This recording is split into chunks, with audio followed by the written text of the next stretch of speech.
Morning guys. সকালবেলায় দৃশ্যটা দেখো, বেশি সকাল না, এখন প্রায় 11টা বাজে, 11টা সাড়ে 11টা হবে।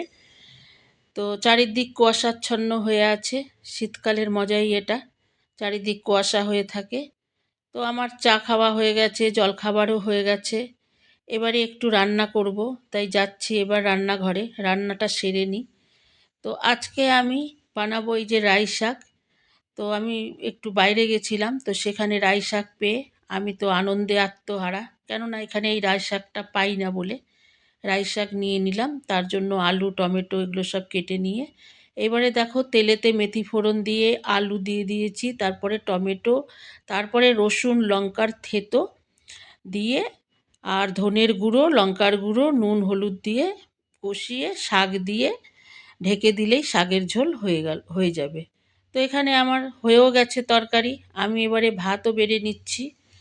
তো গরম গরম এই শাকের ঝোল ভাত শুনতে একদমই তোমার কেউ কেউ পছন্দ করবে না হয়তো শাকের ঝোল ভাত, কিন্তু টেস্টি, মানে খেতে কিন্তু খুব ভালো লাগে।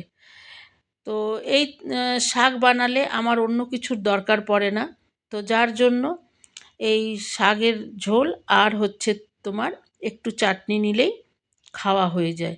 আর খেতে হবে একদম গরম গরম। তো সেই জন্যই আমি নিয়ে নিলাম, ভাত বেড়ে নিলাম। বেলাও হয়েছে এখন 1টা 1:30 বাজে। তো আমি ভাত নিয়ে শাকের ঝোল বাটিতে নিয়ে নিলাম।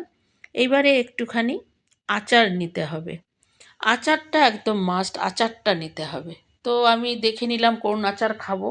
তো আজকে আমি এই যে রসুনের আচার, এই রসুনের আচারটা খেতে খুব ভালো, তাই একটু রসুনের আচার আমি নিয়ে নিচ্ছি। তো আজকের লাঞ্চের মেনু আমার এইটাই, একদম সাধারণ। তো এটা দিয়ে খেতে কিন্তু খুব ভালো লাগে, আমার তো ভালো লাগে, সবার নাও লাগতে পারে। তো নিয়ে নিলাম আমি তরকারি ভাত, এবারে আমি খাওয়া দাওয়া করে নেব। তো আজকের মতন এতটাই, আবার দেখা হবে নতুন ব্লগে। তো টাটা।